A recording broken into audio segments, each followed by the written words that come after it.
Bonjour à tous et bienvenue dans cette nouvelle vidéo de mon défi, une vidéo par jour pendant 30 jours pendant que je suis au Royaume-Uni et en Irlande.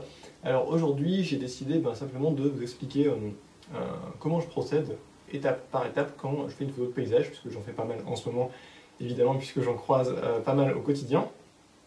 Et je me suis rendu compte que peut-être que savoir exactement étape par étape comment je procédais pourrait vous aider.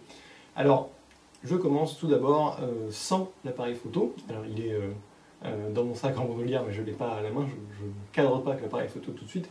Tout d'abord par évidemment repérer l'endroit et ce que je veux photographier. Alors si je m'arrête au bord de la route, en général s'il y a une bonne raison, c'est en général assez évident, il y a un paysage assez spectaculaire, donc je sais que je veux le photographier, mais j'essaie on va dire, de préciser un petit peu plus quelle partie sera intéressante, même si ça se précisera encore plus quand j'aurai un cadre pour composer mon image. Alors, ensuite, je me place à un endroit qui est propice pour faire la photo. Alors, qu'est-ce que c'est un endroit propice? C'est un endroit où je n'ai pas déjà des gens qui passent devant ou très près de moi, et pas d'éléments gênants. Donc, si je sais pas, j'ai un petit muret pas très haut, des piles électriques, un bout de voiture, enfin voilà, il faut essayer de s'éloigner un petit peu de tout ça pour éviter les avoir dans le cadre au moment où je vais composer ma photo. Et ça veut dire un endroit qui soit très légèrement difficile d'accès, donc je sais pas, derrière un petit mur où il faut descendre 2-3 rochers un petit peu compliqués, parce que en gros ça évite que 95% des gens qui sont là regardent les mêmes paysages que vous, parce que s'il est joli en général il y a du monde. Ça évite que ces gens-là finissent par venir devant votre appareil au moment où vous prenez la photo. Alors ça arrivera, mais on va dire que ça évitera une majorité de ces situations. Donc juste se mettre dans un endroit un petit peu difficile d'accès. Et puis il y a aussi un critère qui est quand même important en photo de paysage, c'est le premier plan. Alors vous n'allez pas toujours trouver un premier plan intéressant, mais en tout cas il faut essayer de le rechercher. En particulier si vous photographiez avec un ultra grand angle, donc vraiment un objectif à vraiment très très grand angle, dans les 16 mm équivalent 24-36. Donc ce qui fait dans les 10 mm sur réflexe APS-C, dans les un peu moins que ça, 8-9 mm sur des micro 4 tiers. Donc vraiment un très grand angle comme ça, c'est important d'avoir un premier plan, parce que ça donne vraiment un effet sympa à la photo, ça permet vraiment de rentrer dedans, quoi. Donc je cherche aussi un premier plan, alors j'en trouve pas toujours, mais en tout cas j'essaye de trouver un premier plan pour ma photo. Alors, une fois que j'ai trouvé cet endroit-là, je vais, pour ce coup-là, sortir mon appareil et je vais faire ce qu'on appelle ce micro-positionner, entre guillemets.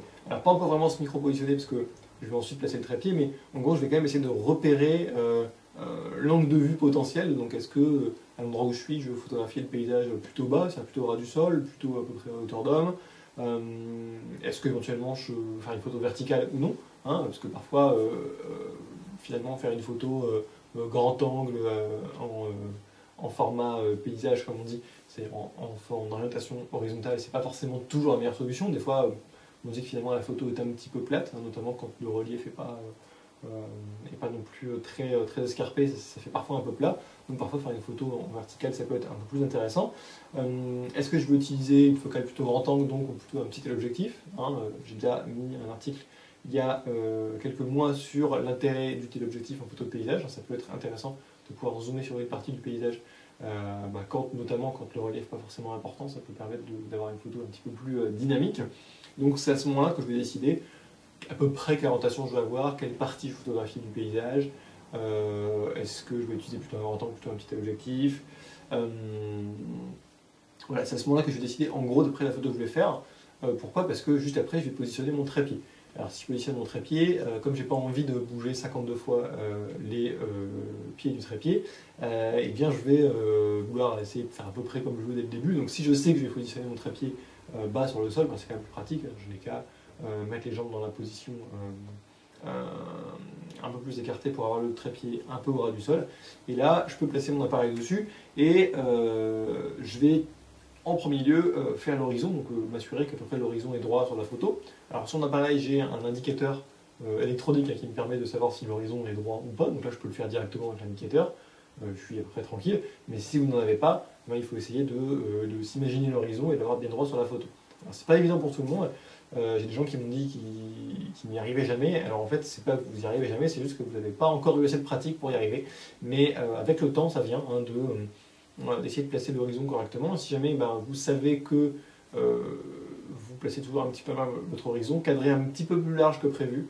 Comme ça, au post-traitement, si vous redressez la photo, vous pourrez toujours voilà, gagner un petit peu et vous ne serez pas obligé d'enlever des éléments que vous vouliez à l'origine garder dans l'image. Alors, je place le trépied, donc je mets l'appareil dessus et je fais l'horizon.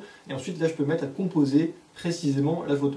Donc là, comme je suis sur trépied, là, je suis tranquille, l'appareil est immobile et je peux tranquillement positionner chaque axe. Donc, voilà, bouger l'appareil plutôt vers la droite ou vers la gauche, plutôt vers le haut ou vers le bas.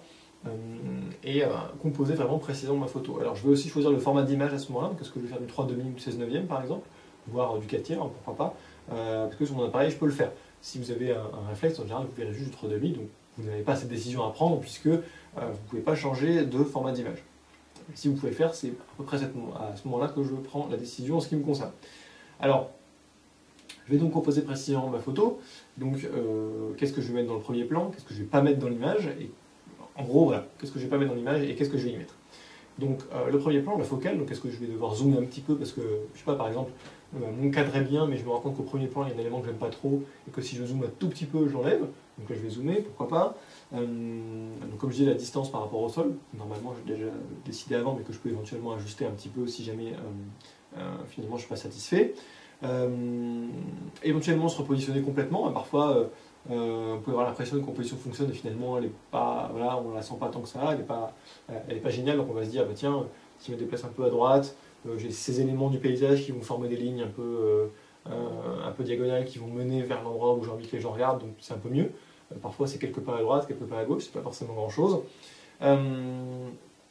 Et éventuellement refaire l'horizon s'il a bougé. Donc, normalement, là, vous avez composé votre photo, hein, vous avez à peu près voilà, le cadre que vous voulez, et vous avez la composition de votre photo. Donc, normalement, vous n'avez plus qu'à déclencher. Alors, avant de déclencher, il faut évidemment faire quelques réglages quand même.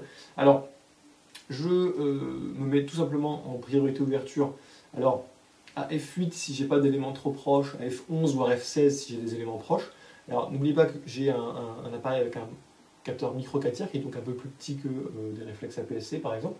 Donc en gros, j'ai une profondeur de champ qui va être plus grande à F8 que ce que vous aurez sur un réflexe. Donc si vous êtes sur réflexe, vous allez plus souvent, on va dire, faire du F11 sans doute, mais éventuellement du F16 si vous avez quelque chose d'assez proche. Et le F8, vous pouvez en faire, il n'y a pas de souci, surtout à grand angle, mais il ne faut quand même pas avoir d'éléments qui soient non plus trop proches dans votre image, il faut quand même faire un petit peu attention à ça. En général, de toute façon, il y a quand même pas mal de lumière, donc ça ne pose pas trop de soucis. Je mets également aux ISO minimum sur l'appareil. Et je peux faire un premier cliché test. J'en fais plus maintenant parce que je sais d'avance si je vais devoir faire des modifications ou pas, parce qu'avec la pratique ça vient. Mais si vous ne savez pas si ça va bien ou pas, prenez simplement un cliché test, ça ne coûte rien et vous pouvez regarder le résultat sur votre appareil. Alors ne regardez pas simplement si la photo est jolie, alors ça compte. Vous pouvez aussi vérifier bien votre cadre, qu'il n'y ait pas d'éléments gênants dedans. Mais si vous voulez regarder si l'exposition est bien, si l'image est suffisamment lumineuse ou pas, regardez l'histogramme de la photo. Alors, le mieux, notamment pour préparer le post-traitement derrière, c'est d'avoir un histogramme qui soit calé vers la droite. C'est-à-dire que quand vous regardez l'histogramme, alors si vous ne savez pas ce que c'est, je vous mettrai le lien en dessous de la vidéo vers un article qui en parle. Le mieux, c'est que ce soit calé vers la droite de l'histogramme, mais sans non plus avoir les hautes lumières qui soient cramées. C'est-à-dire qu'en fait, il faut que ce soit juste avant le moment où les hautes lumières vont être cramées, c'est-à-dire toutes blanches. Alors, pour bien voir ça, normalement, vous avez un pic qui est coupé si les hautes lumières sont nettement cramées, mais pour être sûr de ne pas le manquer, vous avez certains appareils une fonction qui vous signale en fait les zones surexposées en clignotant. Donc c'est très évident parce que vous avez des zones qui clignotent du blanc au noir sur votre image pour vous signaler qu'elles sont surexposées. Donc là, vous savez qu'elles sont surexposées. Alors, ça peut arriver assez souvent en photo de paysage parce que la plupart du temps, en plein jour, le ciel est un peu trop lumineux par rapport au reste de l'image. Donc si vous regardez le résultat sur votre appareil, eh bien, vous allez avoir, on va dire, souvent un ciel qui, s'il n'est pas surexposé, sera tout au moins fade. Alors, c'est pas dramatique parce qu'on peut se rattraper ça assez facilement en post-traitement. Cela dit, vous avez deux solutions. Soit vous avez des filtres, et c'est à ce moment-là que vous allez les utiliser. Donc vous allez placer votre porte-filtre sur l'appareil et mettre un filtre gradué green note que je vous ai exposé dans une vidéo il y a un peu moins d'un mois. Et bien vous allez utiliser le filtre qui est nécessaire pour l'image. Alors là, c'est vraiment au cas par cas. Hein. Vous allez utiliser un filtre plus ou moins fort si la différence d'exposition avec le ciel est importante, et avec un dégradé plus ou moins dur selon le relief. Hein. Typiquement, si vous avez un ciel qui dans l'image fait ça parce que vous avez deux montagnes sur les côtés, vous allez plutôt utiliser un dégradé un petit peu doux pour éviter que les montagnes soient toutes noires. Et par contre, si vous avez un horizon qui est à peu près net, même avec un petit peu de relief mais qui est à peu près net, vous allez plutôt utiliser un dégradé un peu plus dur, donc un peu moins étendu, pour vraiment bien donner la délimitation avec le ciel. Alors, souvent vous allez utiliser un filtre qui sera 3 stops, donc ND8 ou densité 0.9, ça dépend des appellations, parce qu'en plein jour c'est souvent ce qui marche le mieux, mais faites attention quand même à ne pas faire un ciel qui soit trop sombre, parce que c'est pas très naturel, hein. Naturellement le ciel n'est pas plus sombre que le sol, surtout quand c'est ensoleillé, donc faites attention à assombrir le ciel, mais pas non plus trop, parce que sinon ça fait un rendu qui n'est pas très naturel et c'est un petit peu étrange sur la photo, on se dit qu'il y a un petit souci. Donc n'hésitez pas à mettre un filtre gradué si vous en avez qui est un peu moins puissant, si jamais vous voyez que le rendu est trop sombre. Donc n'hésitez pas à prendre des clichés tests pour voir tout ça, hein, c'est vraiment une bonne façon de le faire. Alors, donc ça c'est si vous avez un filtre. Vous pouvez éventuellement utiliser la correction d'exposition si jamais il y a encore des soucis, mais souvent avec le filtre vous n'aurez plus de soucis d'exposition du tout. Si vous n'avez pas de filtre, eh bien simplement exposer à droite, donc vraiment un histogramme qui est à droite et sans cramer les blancs. Vous pouvez, si jamais sur la photo initiale avec l'exposition automatique les blancs sont cramés, eh bien, ou au contraire la photo est trop sombre, eh bien, vous pouvez utiliser la correction d'exposition simplement vers les plus ou vers les moins, selon si vous voulez avoir une photo plus lumineuse ou moins lumineuse, pour avoir cet histogramme comme ça. Et même si la photo paraît un peu fade sur votre appareil, voire avec des couleurs un peu passées ou un peu trop lumineuses, tant qu'il n'y a rien de cramé, vous pouvez tout rattraper au post-traitement, et là au post-traitement vous allez vraiment avoir le meilleur rendu possible. Donc c'est vraiment important de faire ça.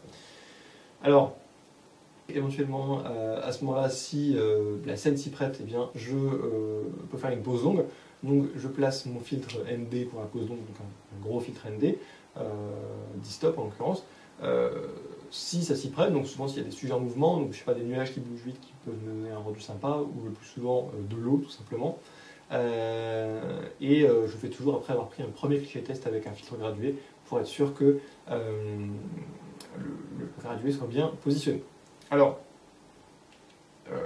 à ce moment-là, ça peut être fini, mais en photo de paysage, je vous conseille quand même d'attendre un petit peu la bonne lumière. Hein, donc n'hésitez pas à y passer 5-10 minutes, parce que parfois, en l'espace de 5 minutes, il y a un nuage qui passe, et puis voilà, vous allez avoir, on va dire, la forme des nuages sur les montagnes loin, qui va se déplacer un peu, et puis soudainement, une montagne qui était un peu dans l'ombre, et qui sur la photo aurait rendu un peu fade, elle va s'éclairer soudainement, et vous allez avoir un bien meilleur rendu, parfois en 2-3 minutes. Donc n'hésitez pas à attendre, hein, vous avez votre cadre, votre photo est bien composée, voilà, elle est comme il faut, l'exposition est bonne, vous n'avez plus qu'à attendre que la bonne lumière arrive. Donc n'hésitez pas à attendre un petit peu, c'est vraiment ça qui va faire la différence le plus souvent entre une photo de paysage bonne et vraiment excellente. Hein, la bonne lumière c'est vraiment super important, donc n'hésitez pas à attendre un petit peu. Alors si vous voyez que la lumière ne va jamais changer, c'est pas la peine, mais si vous voyez qu'il y a pas mal de nuages, ça bouge un petit peu, attendez un petit peu parce que souvent vous allez avoir une meilleure lumière dans les 5 minutes qui suivent.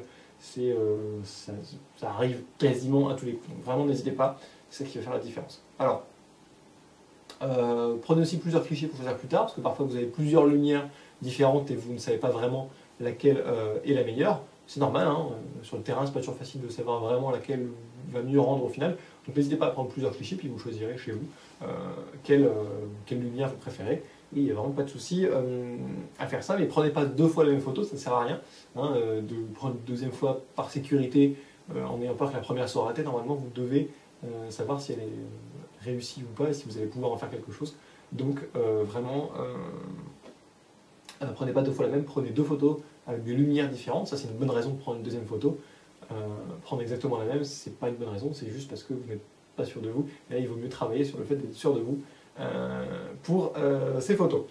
N'hésitez pas aussi à tenter d'autres cadrages, parce que parfois on tente un premier cadrage et puis finalement c'est pas forcément le meilleur.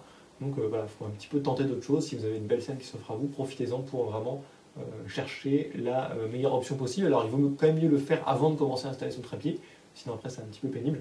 Mais si jamais après vous avez une autre idée, soudainement vous dites tiens finalement ça je voudrais bien le faire, et bien surtout n'hésitez pas à tenter d'autres cadrages. Donc voilà comment je procède en photo de paysage. Je me suis dit que ça pouvait être un petit peu intéressant pour vous de le savoir.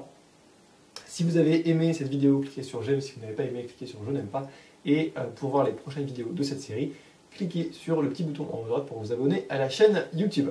Je vous dis à demain dans la prochaine vidéo.